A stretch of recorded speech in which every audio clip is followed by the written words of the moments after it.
Welcome, Pewter Report readers, viewers, and listeners to a brand new edition of the Pewter Report podcast, energized by Celsius, the official energy drink of pewterreport.com.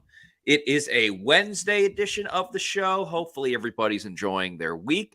Maybe you enjoyed Hard Knocks last night, which briefly had the Tampa Bay Buccaneers on. And we're going to talk a lot about the 53-man roster as it pertains to the Bucs, who's going to make that team, who's on the bubble, and who already made it. So a lot to get into on today's show. I'm your host, Matt Matera. Joined with me is Scott Reynolds of PewterReport.com. Scott, how you doing? I'm doing good, Matt. It's fun. Getting ready for football season here. We got a starting quarterback in Tampa Bay. That's Baker Mayfield. We talked about that yesterday. Now we're going to find out who Baker Mayfield's teammates are going to be. We know a lot of them. We know the starters for sure. We know most of the backups, but probably about 8 to 10 positions on this team. If you look at it from 1 through 53, you're looking at probably 45 through 53 on the Bucs roster. Those bottom spots on the depth chart still to be decided. And there's also a starting job that's up for grabs, believe it or not. And that's going to be the topic of tomorrow's show, and we'll preview that now. It's who's going to be the Bucs Nickelback. That's going to be at 4 o'clock tomorrow on Thursday to end the week. Who will be the Bucs Nickelback? So we're going to be talking about that, and it may be Dee Delaney, it may be Christian Izien, it may be Josh Hayes. It's one of those things that might come down to Saturday's game against the Baltimore Ravens, which will be the preseason finale. But a lot of cut downs, actually all the cut downs are going to be taking place after this game.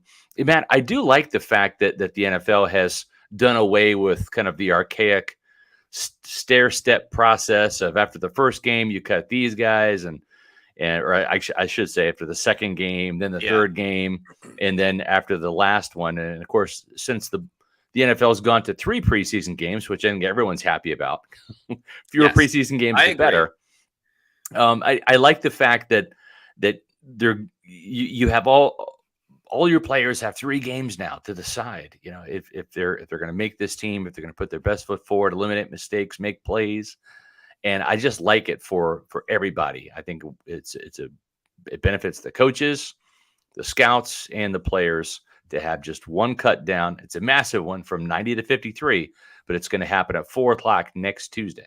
I agree. It gives, if anything else, it gives guys an opportunity to either, make up for a mistake they had. Maybe they had a bad first game, but they could rebound for the second game. Or if they played well, continue to play well on a consistent basis, much like Trey Palmer has for the entirety of training camp and the first 2 preseason games. And a lot of guys are going to get cut, unfortunately, and it's just how this business works in the NFL. But you at least can put some reps on tape that other teams may like, because it happens year in and year out where you might just be kind of stacked at one position and you can't hold on to everybody. Right. And you might try to stash someone on the practice squad, but another team needs a player at that position. Wide receiver has been a group that obviously is very talented. Maybe if you try to keep one of those guys on the practice squad, it just doesn't work out. Same thing with, as Todd Bowles keeps talking about, outside linebacker. Markees Watts, he might not make the practice squad because there's another team out there that's looking for one more edge rusher to fill out their roster, and he ends up going somewhere else. So there's levels to this. It's a little bit of a chess game when it comes to these roster cuts.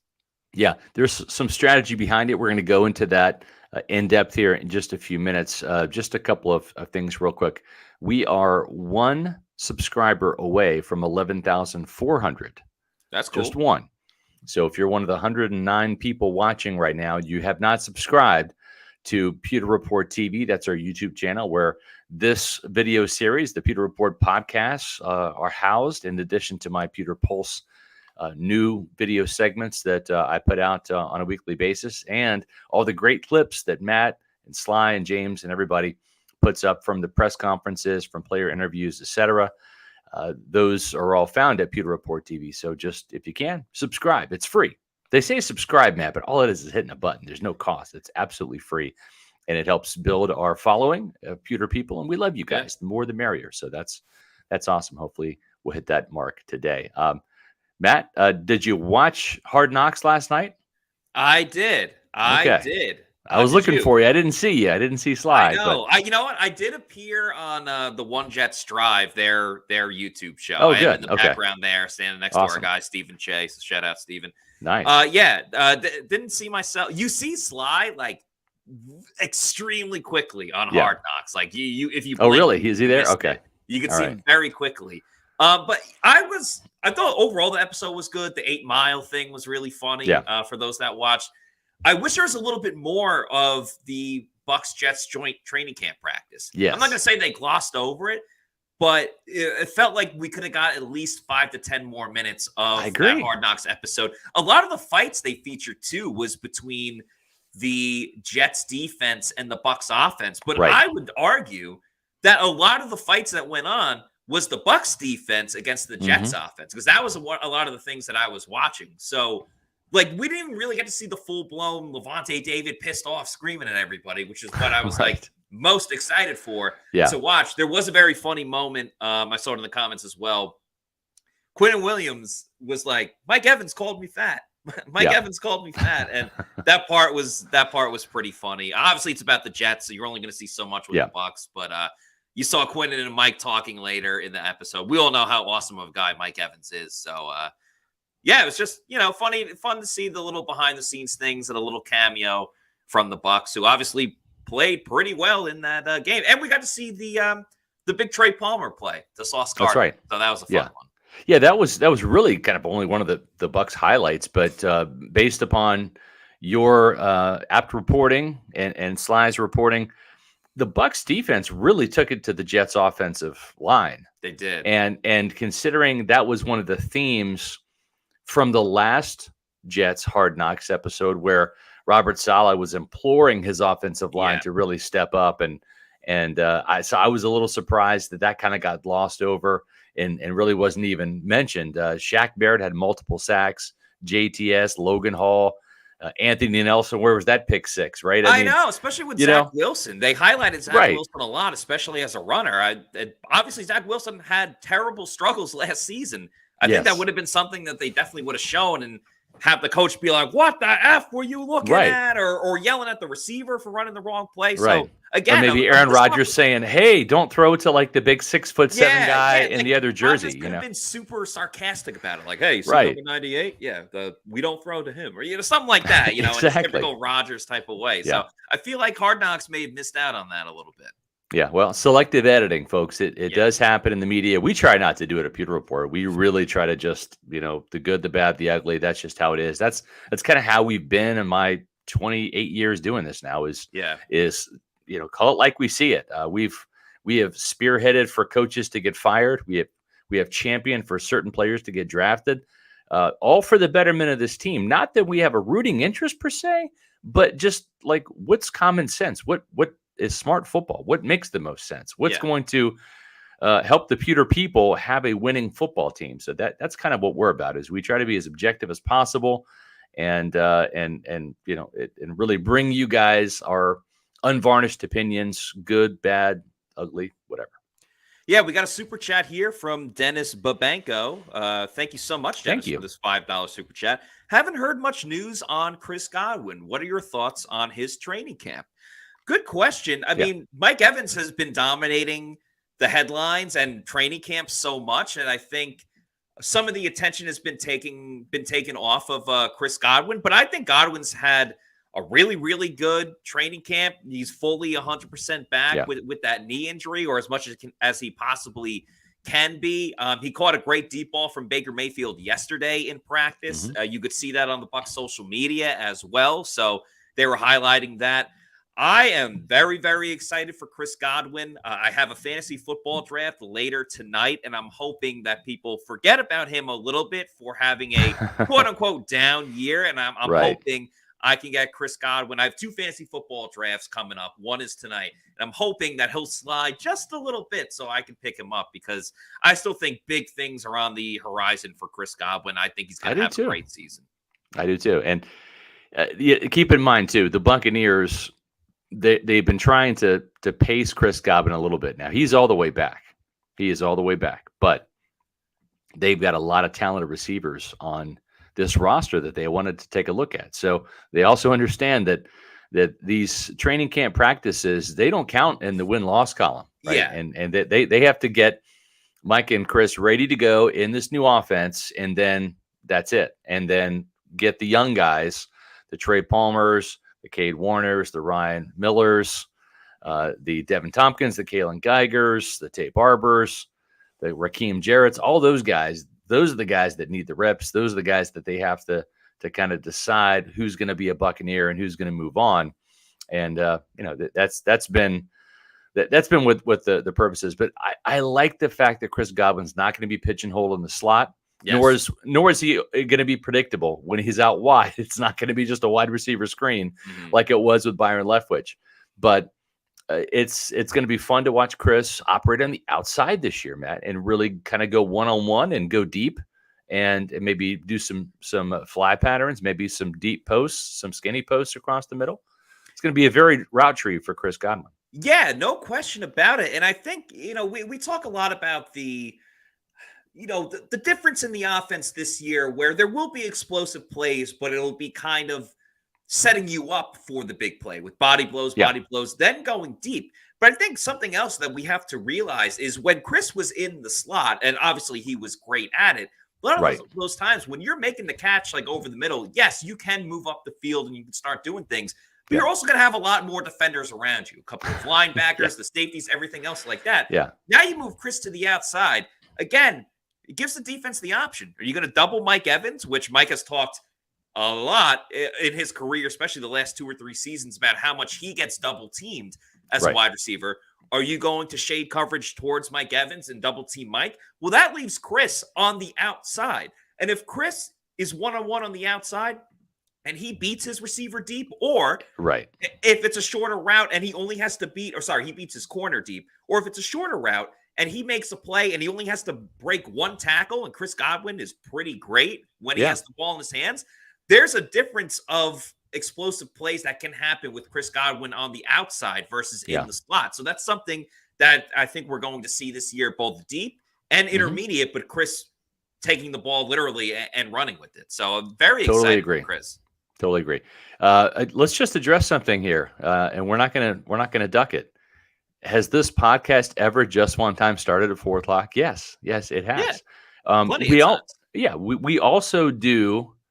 Just because we know that there are some people out there that aren't always punctual. We actually try to help them out. We look out for them. Sometimes we start at 4:01. Sometimes we start at 4:02, right? Just like, I had plenty of professors and teachers in high school and college that wouldn't start right there because they want to give a little bit of grace time for those people who just join the podcast a little late, or back in the day, it was getting to class like a second or two late. So, and Malcolm Hawthorne says, when does the podcast start? It's 4:00 or 4:01 on Mondays, typically Mondays, Wednesdays, and Thursdays during the regular season. We're kind of getting into the regular season mode. Now, the roster cutdowns will happen on Tuesday next week. So we will have a podcast on Tuesday. A lot of times right during kind of this flex period between training camp and the start of the season, we kind of are flexible with our podcast. We didn't know when the Bucs were going to practice this week until like the weekend. And so when we did our post-game podcast, they didn't let us know there was not going to be practice on Monday until Sunday. So we try to prepare our podcasts around the Bucs practices, their press conferences, etc. So that's kind of where things stand there. A couple more super chats to get to here, Matt. Meets McGee with the $5 super chat says, this is the best Bucs podcast out there, with best and Bucs all capitalized. Thank you. The rest, ... not so much. Very informative. Have you guys done numbers by position? First of all, Meets McGee, thank you so much for the compliments. We try to put on the best show that we possibly can. So hearing your feedback and that you're enjoying the show, we greatly appreciate the kind words. Have you guys done numbers by position? Yeah. You mean like we're keeping or the Bucs are keeping 2 quarterbacks? Well, we're going to be talking a little bit about that today, and I did do that. I actually had the numbers in the story about the roster cut down. So I'm going to put this in the chat right now so you guys can follow along and read those predictions, and we'll get to those in just a second here. I want to get Matt's thoughts on it. He proofed the story, and then we'll get your reaction to it as well. We did have another super chat we'll get to, and that's right here from Paul, aka Florida Dream House. I'm coming to Tampa Bay for a vacation from the hellhole Cleveland. I was in Cleveland not too long ago. I didn't think it was that bad. I've heard Cleveland's kind of the armpit of America. I wouldn't necessarily say that, but I've heard people have some derogatory things to say about it. So maybe if you live there, you think it's a hellhole. But he says, need recommendations for a place to stay and eat, and to get 2 tickets for Monday Night Football. Help me, PR peeps. Well, I will say there's a couple of really good sports bars that we've had affiliations with, whether it's Glory Days or whether it's Walk-Ons. Those are 2 really good sports bar recommendations if you're coming down to watch any of the action. Beef O'Brady's is another sports bar type location. If you're looking for restaurants, we could do a whole show on that. So yeah, there's a lot I would of just that. do Yelp and yeah, I would just say if you're looking for like good scenery out on the water, because when you think of like Florida, you think of that stuff. Hula Bay Lounge is a pretty good one. You're right out on the water there. Yeah. There's also one, it's like right on the borderline of Tampa and St. Pete. It's called the Getaway. You can the Getaway's great. Yes. You can go and kayak over there if you want to, or paddleboard. And it's got a great spot right along the water. So those would be some of my recommendations. I definitely second that. I love the Getaway. It's a great spot, Ashley. And I've been there a few times. So yeah, good stuff there. But a lot of great places to eat. So 100%. Soho in Tampa, downtown Tampa. I'm a huge Soho guy. I used to go to Soho all the time. Dale Mabry too, and there's so many hotels in the area. Just you know. Yep, and he says the weather is awful in winter. Trust me, I believe that. Yeah, there's no doubt about that. And also too, Cody Malk is a Yelp enthusiast, as JC Allen says. So maybe hit Cody up on Twitter for some recommendations here. So we do have a recommendation though. If you need a little pep in your step, Matt, and you're looking for an energy drink, there's only one choice to make. And what would that be? The official energy drink of Pewter Report? Yeah, the Big C, Celsius Energy Drinks, the official sponsor of the Pewter Report podcast. There's so many different flavors that you can choose from. Of course, the newest one that they have right now is Cosmic Vibe. It's a sparkling fruit punch, but there's a ton of awesome flavors. I've been having the cucumber lime recently. You see the sparkling lemon lime, sparkling orange on there. The grape is great. Arctic Vibe is my personal favorite. I had that during the trip to New Jersey. So many awesome flavors. No sugar, no post-energy drink crash or jitters that you might get with some other products out there. So if you need to know where to find one, go to the Celsius store locator on the Celsius website, punch in your address, and it will tell you the closest geographical location where you can pick one up at your local Walmart, your Target, health stores, health and fitness stores, 7-Elevens, or your bodega. And once you keep going to your bodega and you're like, I love Celsius, I need more, that's when you get the variety pack. Get that variety pack. It's the spice of life. You can get them in bulk over on Amazon. Do the subscribe and save. You can have it sent to your residence whenever you want, whether it's week, month, quarter, yearly, whenever you want. Just make sure you're drinking Celsius Energy Drink, the official sponsor of the Pewter Report podcast. Make Celsius your number one pick. Yep, absolutely. Some interesting comments here based upon what we were talking about just a second ago. See, we're helping out Bryant Gomez here, right? I almost logged in a minute or two late, so thank you, PR. So yeah, there's a little strategy behind this. So. Fashionably late. Exactly. Yeah, we aim to please. And as Adam Davies says, this might be the best show of all time. We appreciate that. Adam, awesome. You're the man. Yeah, doing the legwork today. Telling everyone to like. Yes, and we're over 11,400 now. Thanks to you, Pewter people. That's Thank awesome. you, Pewter people. The only podcast I listen to. I appreciate that. We do, certainly. And there was another good one here. Where was it? Here we go. Adam Davies again. I love the 4 p.m. Eastern starts. That's only 9 p.m.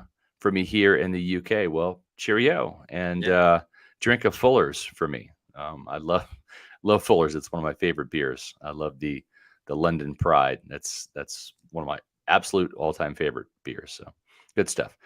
Matt, let's dive into. Oh, we got a super chat here. One more from Meets McGee. Meets McGee, awesome commenter as well. Says I can see them cutting Watts. Oh, sorry, I cannot see them cutting Watts and or Gill. You know what, Meets McGee? It's so funny you say that because Yeah. I was doing some roster research, kind of coming up with my own as well, a little bit, or at least cutting close to it. And I keep going back to Todd Bowles saying that outside linebacker is the toughest position for them Yeah. to decide on for this season specifically.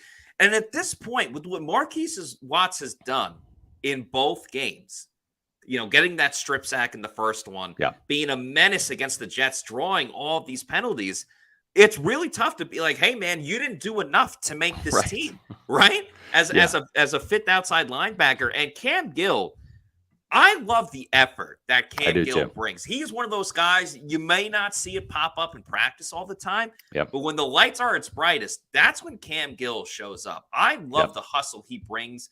Real quick, there was a play, the ball was on the other side of the field against the Jets, and Keenan Isaac ended up making the tackle, but Cam Gill sprinted over and was right there to clean it up in the event that the ball carrier was able to break free and keep running. Cam Gill was right there. That's effort. You could try to pep guys up a little bit, but to do it consistently for the whole game, Cam Gill is playing like a guy that really wants to be on this roster. Yeah, it's going to be tough, man. I mean, and Charles Snowden, he's an interesting guy. Forced a fumble at the end. Yeah, 6'7" guy, long wingspan, was on the practice squad last year. And yeah, I think whoever ends up on the practice squad is going to be an NFL caliber player that could easily come up at some point in time. Remember, at one point last year when Shaq Barrett was out, and we had a couple of other guys, Gennard Avery, that he was out.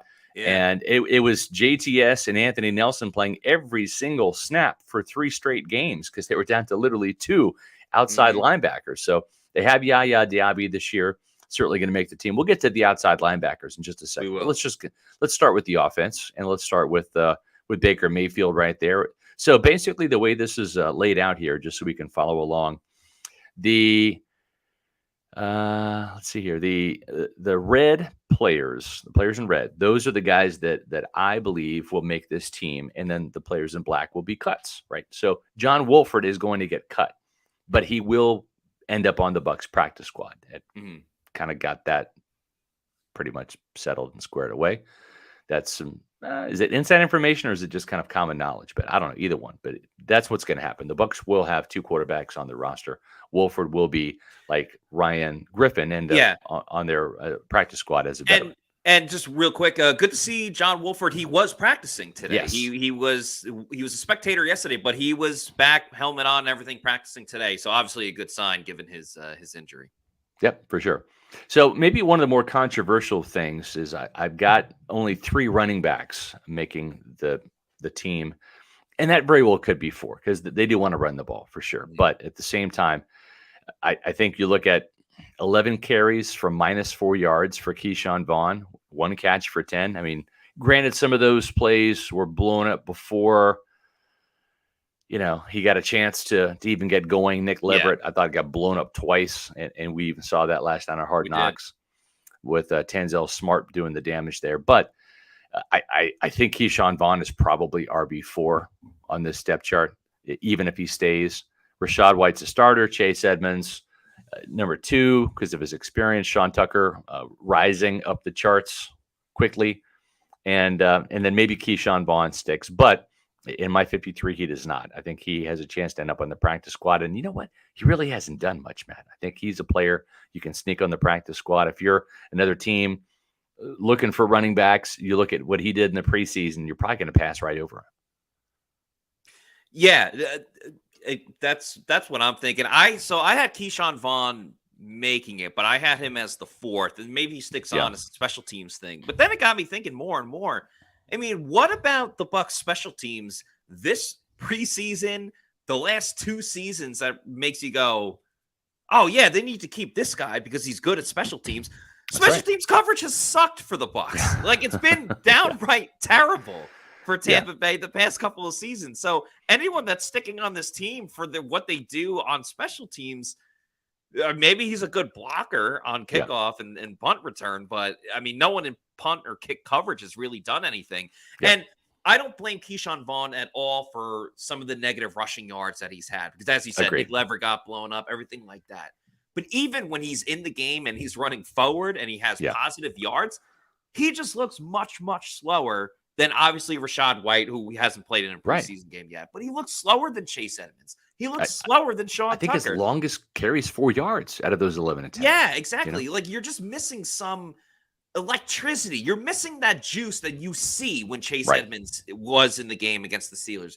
You're missing that. You see it with Sean Tucker when he's in the game. Even Ronnie Brown made a nice play towards the end of the game against the Jets the other night. So the only reason why I have Keyshawn Vaughn making this team is because Chase Edmonds was out again today, and we don't know how long he's going to be out for. Todd Bowles says everybody's sore. He's sore. He's sore. That guy's sore. That guy's sore. Everyone's sore on the Bucs. So I don't know if this is like a long-time thing for Chase Edmonds. Is it just going to be for a little bit? Will we see him against the Ravens? I feel like it's obviously not a guaranteed spot for Chase Edmonds, so he's kind of got to get out there soon. But that's why I have Keyshawn Vaughn making the team. I can totally see that. The injuries will play a role in all this. The other thing, too, is what we don't know. We get more of insight on what the players do on offense and defense, right? There, outside of the return game or a blocked punt or something, there's no statistics, there's no measurables on special teams, right? Unless it's a tackle. And Keyshawn Vaughn, to his credit, has been a gunner before, and I think if he's going to make the team, he's going to be one of those guys that Keith Armstrong or Keith Tandy says, hey, he's one of our core special teams players. And I just don't know that. I don't know how the special teams coaches feel about Keyshawn Vaughn. But if he's going to make the team, special teams will factor into it. Same thing at the tight ends to a degree here. And let's look at the tight ends. Cade Otton, David Wells, Co Keefe, Payne Durham. Your thoughts there, Matt? Yeah, I mean, obviously, David Wells has played, no pun intended, well enough, even as a receiving tight end, where if his blocking isn't really up to snuff, up to par, I still think he's been talented enough as a receiver, as we know from the offense that Dave Canales is trying to run, that you do need that receiving type of tight end. And I just, obviously, I don't really see that with Co Keefe. I understand, he can make a catch when he's running on air and it's warm-ups, but I don't trust Co Keefe in a big play down the field like I do with David Wells. Right. Payne Durham was one I was really toying with obviously he'd be a practice squad guy if he doesn't make this team. But outside of the touchdown against the Steelers, I haven't seen too much from him. Agreed. He wasn't even crazy known as a blocker for coming into the league. So something he needs to work on. I mean, Tanner Towla and even Dominique Daphne have stood out more than Payne Durham, but Payne Durham was a draft pick. So I think that's really the only reason why that he has a shot to make this team. Right. And he was a 5th round pick, right? He wasn't even a 6th or 7th. He was a 5th round pick. Exactly. And so I think tight end, because it's one of the more brutal positions of you have to be physical as a blocker, but you also have to have a little finesse as a receiver. You kind of need that. You can't get away with keeping just 3 like maybe you could with some other positions out there, or keeping one less than like your typical number you could keep. So you kind of need that depth at tight end, even though obviously Cade Otton's going to get the lion's share. So I kind of feel bad for Towla and Daphne, because they probably should be the last guy on this roster, but they're not going to, just based on where Payne Durham was drafted. Yeah, and as G Vegas points out, 12 personnel more than 50% of the time. So they're going to keep 4 tight ends. Also, 2 tight ends, that's kind of a core special teams body type. Yes. Right, because those are guys that can run down there. They're big enough to make tackles. They're big enough to block in line on punt. So that's tight ends and running backs and safeties. Those are kind of core body types typically, because they're a little bit bigger and they have some speed and they've got some toughness. So that's kind of where things stand. We'll wrap up with the offense, then we'll do a quick little commercial here. But let's get to the wide receivers now. We'll take a look at the receivers and see how things shake out there. We've talked about this quite a bit. We've spent a lot of time on the receivers because pretty exciting. This is a good group. Very much. And with Russell Gage's departure to injured reserve, it certainly seems like Trey Palmer, Devin Tompkins, David Moore, Rakeem Jarrett are the front runners for those open positions behind Mike Evans and Chris Godwin. Again, we've seen minds change in the last preseason game. I remember Adam Humphries back in Jameis Winston's rookie year. He lit it up against the Dolphins, and that was enough to put him over the top and grab a final roster spot. And he carved out a nice little NFL career for him in Tampa and elsewhere, and had a nice payday in Tennessee even. So Sometimes one game can turn things around. And you look at that one game that Raheem Jarrett had, right? 3 catches, 84 yards. You were there for that game, Matt. Yeah. Certainly a standout performance. I think he's done enough. There's been enough buzz on him from OTAs and training camp. He's certainly in line for one of these roster spots, but I think you're going to see 2 or 3 of these guys end up on the practice squad. Ryan Miller is a player that I think the team's more excited about than I am. I think there are some within the organization that would love if Cade Warner ran faster than his 40 time, because then he would have a better chance of making it. So your thoughts here on the Bucs 6 wide receivers, or do you think they keep 5? I think they got to keep 6 just based on how talented this pool was. Real quick, I have to get this off my chest. Sure. I did a hit with WFLA on the field at MetLife Stadium before the game, and as I'm waiting to do it, there's fans on the sideline, and there's a Bucs fan, and he was pointing out he saw Ryan Miller. He's like, "Oh yeah, like there's that guy, Scotty Miller. He made that big play." I didn't have the heart to be like, "Hey man, that's Scotty that Miller's ship on has sailed." Yeah, Scotty Miller's on the Falcons now. Right.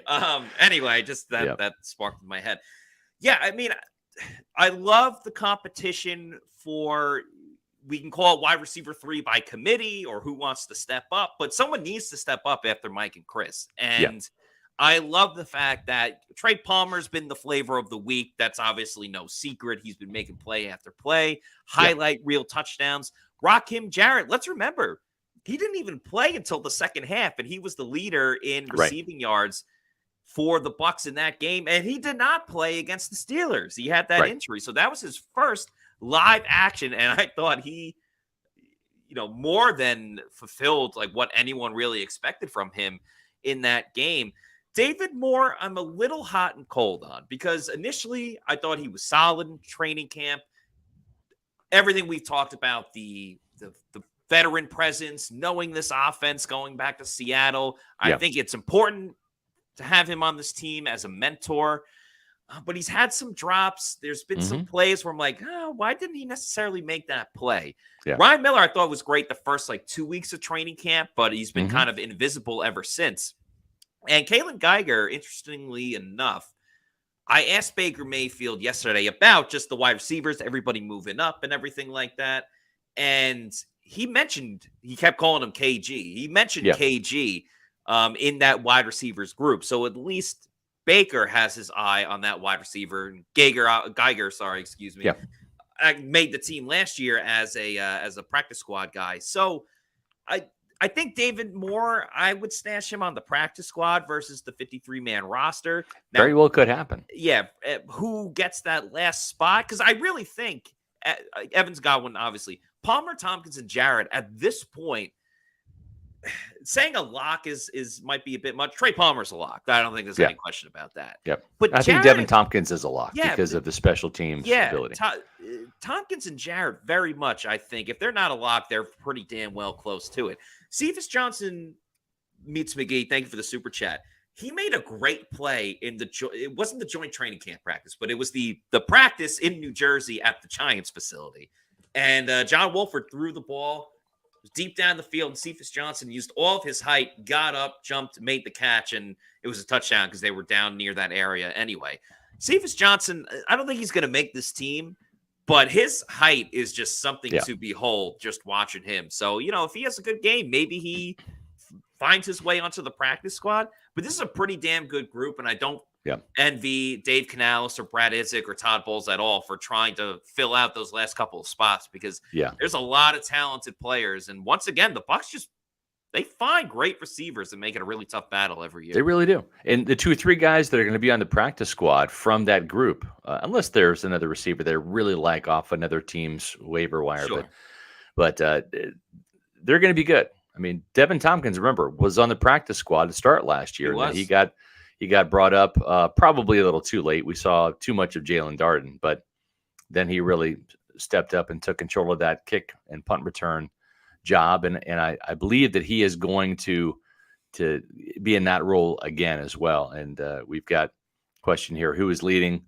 the kickoff and punt return job? And is it DT? Yeah, I think it's Devin Tompkins. I think Trey Palmer is another guy you can put in the mix there. And Raheem Jarrett will also be back doing kick returns as well. So I think those 3 receivers really help themselves because they also play teams. And also Rashad White is another candidate, although I don't want to put a starting running back out there. You have starting to. running back. I don't Yeah. necessarily think you should do it, especially and the more playing time Trey Palmer's going to get as well. I think it's a good role for Devin Tompkins. He was solid there last season. We'll see if he can improve.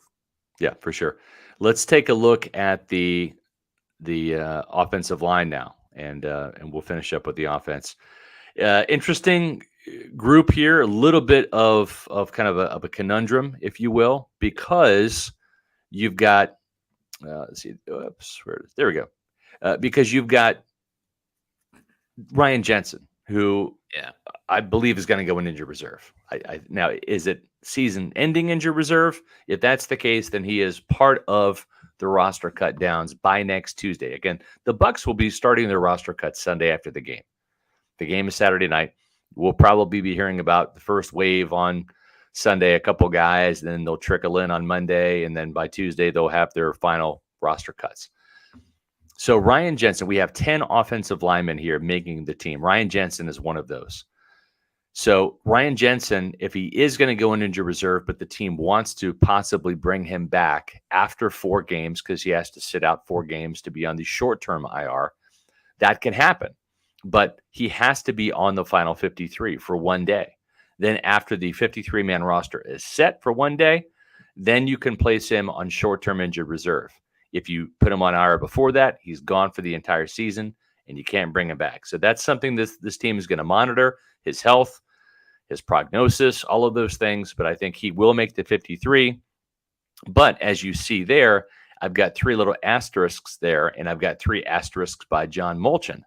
And I would not be surprised if they swap those two, if Molchen ends up being released, and then Molchen comes back and ends up being that 10th offensive lineman, if they're going to keep 10. If not, then maybe Keyshawn Vaughn sticks as that 4th running back, right? So it's as a puzzle that Jason Light and Todd Bowles and the coordinators are going to have to really figure out. But Tristan Wirfs, Matt Filer, Robert Hainsey starting center, Cody Mauch, and Luke Gedeke, those are the 5 starters as we see it. Nick Leverett makes this team as a guard center backup. Justin School, I think he really has to pick it up because he did not look that good against the Jets. Brandon Walton has flexibility to play either left or right tackle or guard, but I think they like School better just because of his experience as maybe a swing tackle candidate. Maybe the surprise is Raekwon O'Neal, who is a rookie tackle that had a really good game against the Jets and played pretty well against the Steelers as well. He's a guy to keep an eye on in this last preseason game. If he really shows out, they might not be able to sneak him on the practice squad. They might have to put him on the 53 to keep him. He's kind of a young up-and-comer with some athleticism. And he was in a boot to begin training camp, too. He was out for a little bit. That's right, yeah. So what do you think of the offensive line here, Matt? The guys that I have them cutting, essentially, are John Molchen, Chris Murray, Silas Danzy, Aaron Stinney, who's kind of a one-trick pony, can only play guard. That doesn't help his cause. Luke Haggard, and then Michael Neese. But I think 2 or 3 of those guys, probably Murray, probably Zanzi. And if Molchan doesn't make the active roster, then I think he's probably on the practice squad, maybe Stinney as well. Yeah, especially for what Molchan can do as a center, because we saw Nick Leverett at center, and it just has not looked good. We like Nick Leverett as an offensive guard, but we do. It hasn't really panned out too much at center. So you definitely need that security with Molchan playing center.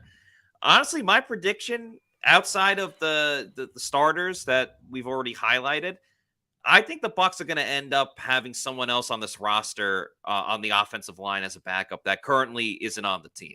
That very well could be. I just one of those situations where a team has a good enough amount of offensive linemen and they'll try to sneak one onto the practice squad and they can't, and then the Bucs will be the beneficiaries of it. Because look at the Jets game. Look at second half of the first game against the Steelers, everything like that.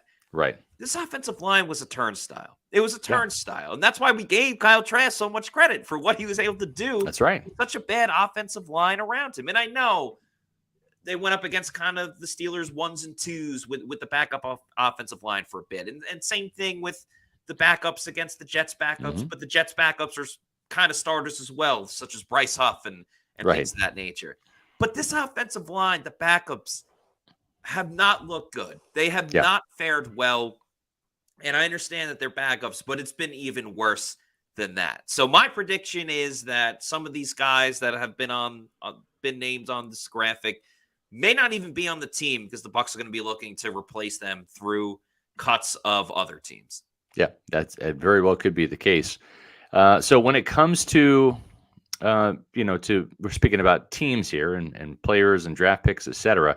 We're going to put this graphic up again here just to let people know that if you're interested in doing underdog fantasy and being in a league with either myself, Matt Matera, Josh Capo, or Bailey Adams, to go ahead and email us. And I have the correct spelling of Pewter Report now. I think after since 2002, when we switched from Buccaneer Magazine to Pewter Report, that I'd spell it correctly, but obviously I didn't yesterday. So it is correct now. sr@pewterreport.com, matt@pewterreport.com. If you want to either play myself or Matt in a league, or if you want to play all of us, that's fine. You can do an entry for every single league that we're doing here.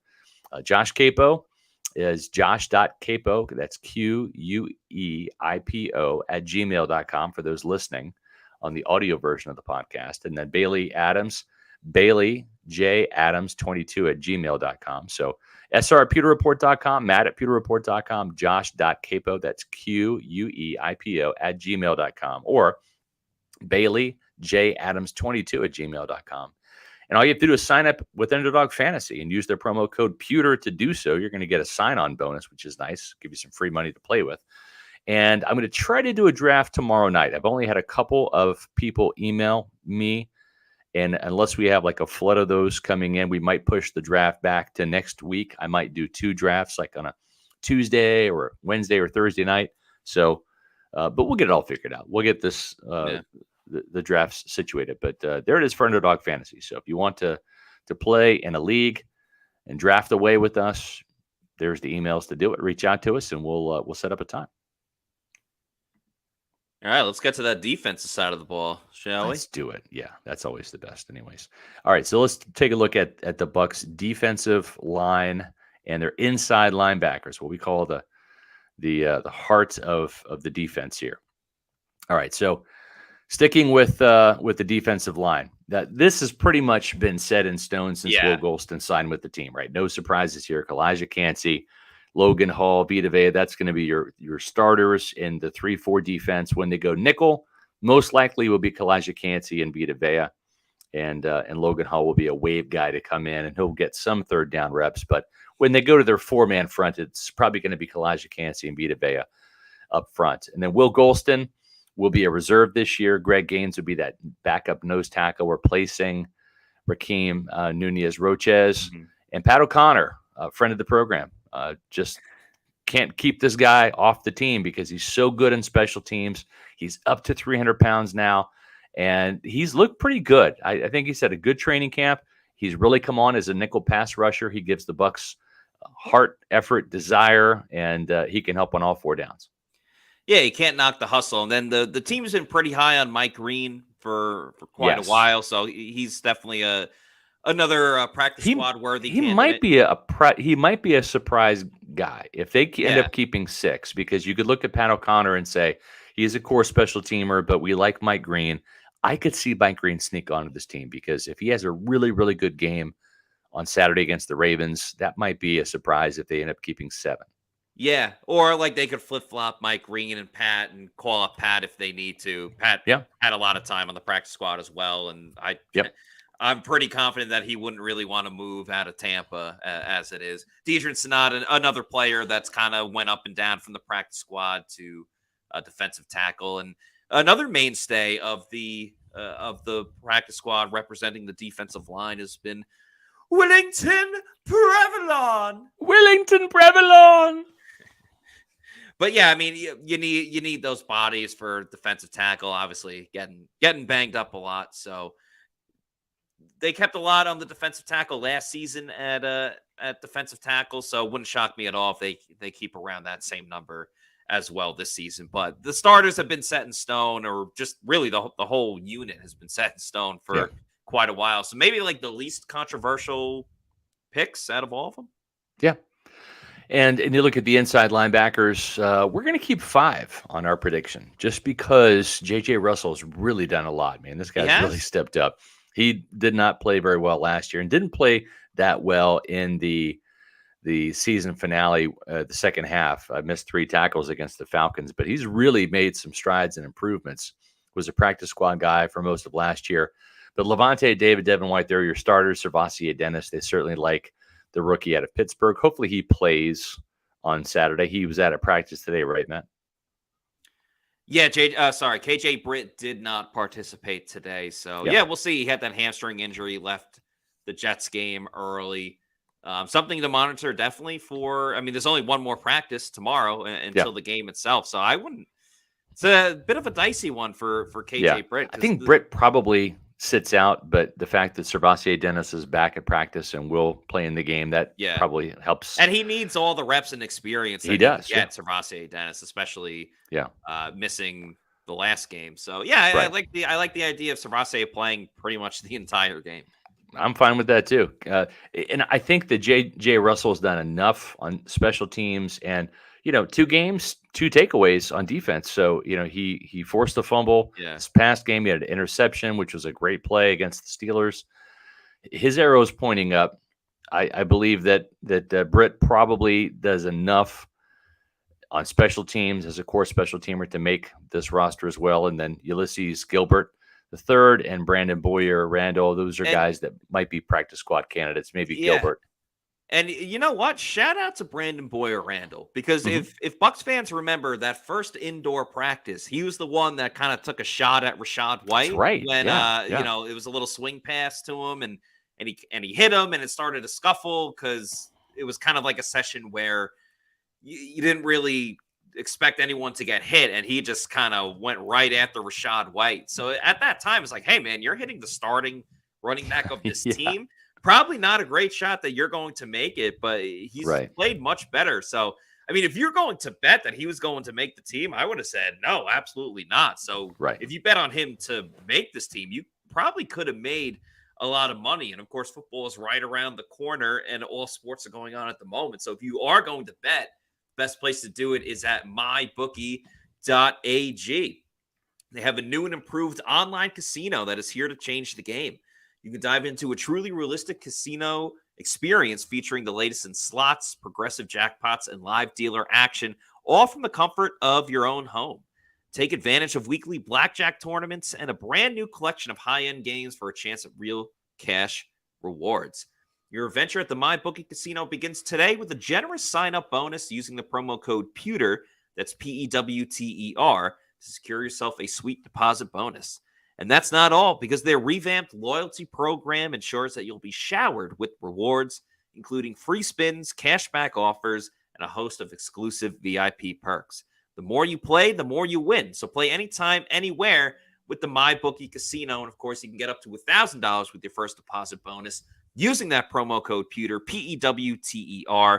Even if you learn from Plant City Math, you know that is a heck of a deal. So mybookie.ag, use that promo code PEWTER. There's sports on all the time. You can bet baseball, NFL, hockey's coming soon. John Cooper was at practice today for representing the Bolts. So you can bet on hockey too. A lot of golf, UFC, everything else in between.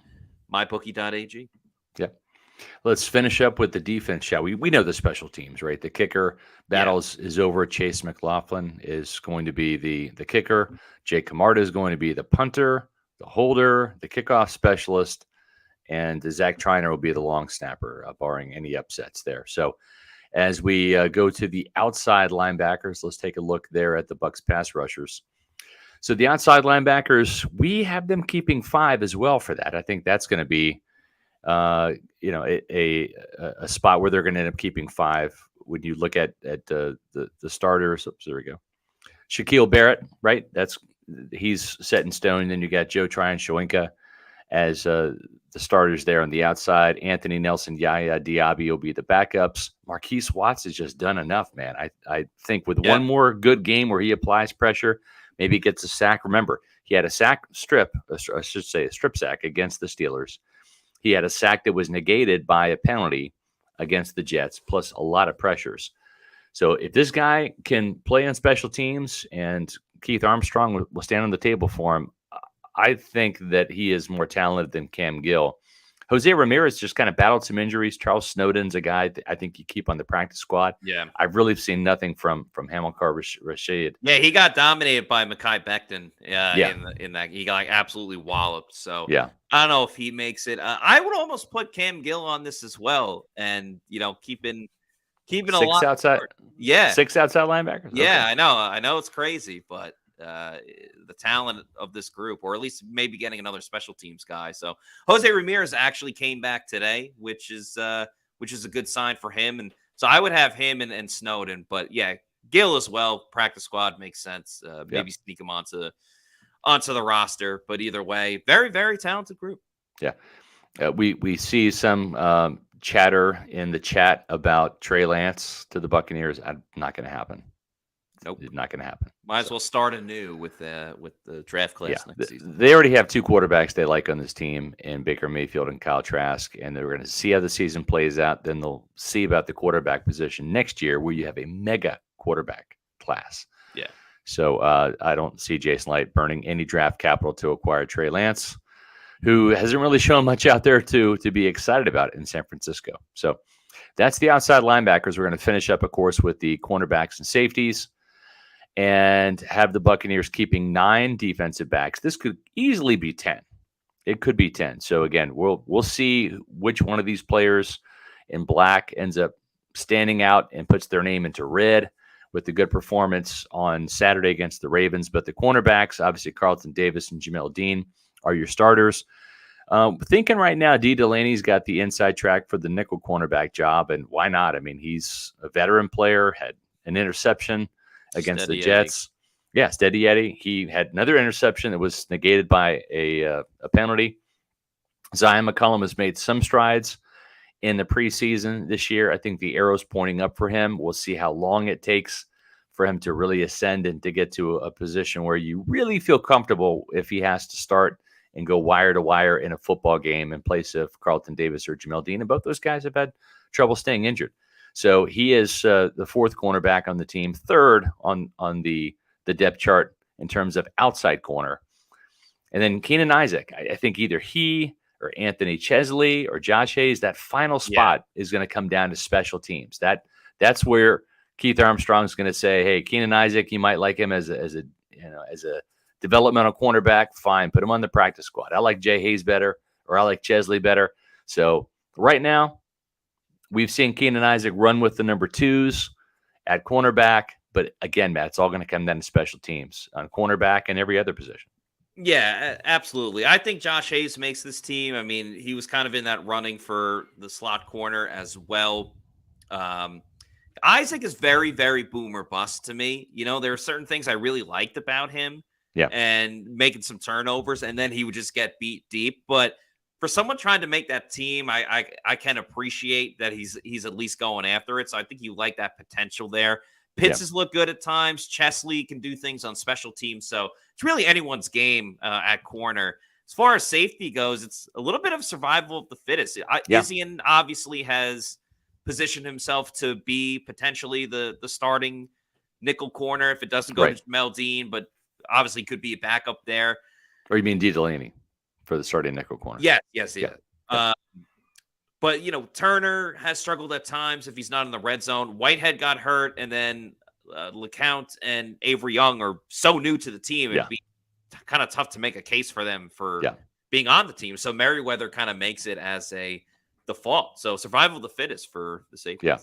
Yeah, and I mean, that's the thing is usually this time of year, not always the case, but usually if it's kind of like I don't say a no name, but like a lesser name acquisition, like Richard LeCount, for example, was a 5th-round draft pick out of the Browns organization, was cut by the Rams on Monday, worked out for the Bucs, and they signed him. Usually this time of year, it's last one in, first one out, because you just have not had enough time and reps to impress the coaches or whatever, and then they may consider you for the practice squad. So let's finish up here with this, Matt. Wade says, Pewter Report, who do you think will be the surprise players to make the 53-man roster? now that we've kind of rolled through this, I think Markees Watts is a guy that I'm pretty excited about. I think he ends up being a surprise make. And I'll say, again, I'm not going to nail all 53. There's going to be a couple of surprises here, but I think Raekwon O'Neal is another guy that might be a surprise player, just based upon the games, even more so than the practices. And we'll see how he fares against the Ravens in that final preseason game on Saturday.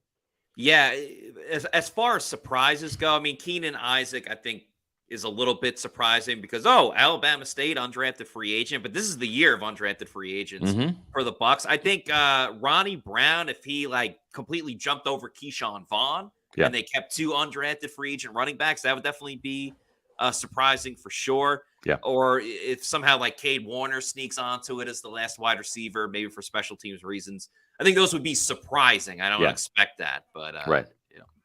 Well, certainly. What's not a surprise is the fact that the Pewter Report has got an absolute awesome realtor, the official realtor of Pewter Report. That is Eric and Caitlin Gross with the Eric Gross Group.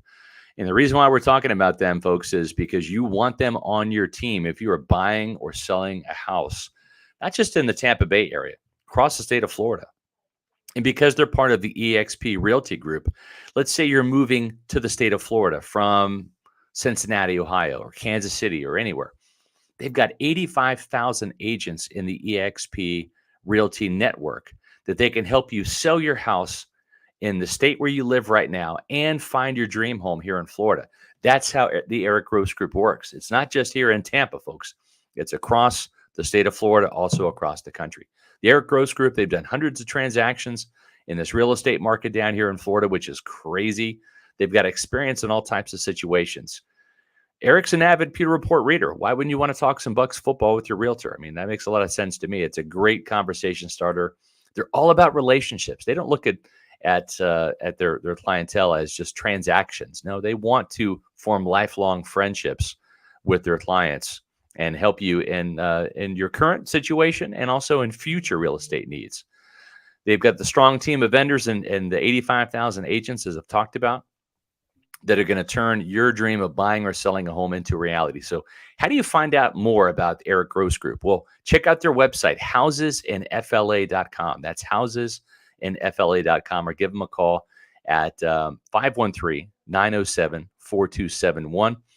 And let Eric Gross and his group take the pressure off of the home buying experience. Find them on Facebook and Instagram at Eric Gross Group. No matter where you are in your home ownership journey, you're going to feel welcome with the Eric Gross Group, the official realtor of Pewter Report. And again, visit housesinfla.com. Before we wrap up the show, we have another super chat. It doesn't matter at what time of the show it is. Yeah. If you super chat us, we're getting to your question. Yep. So thank you, Spider-Man, for the $9.99 super chat. They ask, you talked about what Baker needs to do to be a Buck next year, but what if he plays great? If he has a season like 38 touchdowns, 4,000 yards, and 7 interceptions, and takes them deep into the playoffs, could he get a $100 million contract? Wow. First things first. Yeah. I don't know. I would say, sure, that could be a possibility, but let's see how he does. I mean, that's quite the hypothetical. But I'm just to answer this hypothetical, I'm still going to say no. And because it very much comes down to, okay, you did it once. Can you do it again? Yeah. And I think we've kind of already seen that. They would probably franchise him, I think. Exactly. They would if anything else, they wouldn't let him leave. They would franchise tag him first. Secondly, Geno had a great year. You didn't see him get a crazy contract. Right. Even Jalen Hurts had an MVP caliber season, and there's still talks of he's got to prove he can do it again before you get that big contract. It's all about consistency. Nobody's more consistent than Mike Evans. He's got to get a contract first. And you can find out more about Mike Evans and the Buccaneers when they take on the Ravens on Saturday on pewterreport.com. That's the mothership. Make sure you follow Pewter Report on social media. That's X, Facebook, Instagram, and Threads at Pewter Report. And make sure that you join the legions of Pewter people following us on Pewter Report TV. We'll be back tomorrow at 4 o'clock with another edition of the Pewter Report podcast. For Matt Matera, I'm Scott Reynolds saying we'll see you at 4 o'clock for the next edition of the Pewter Report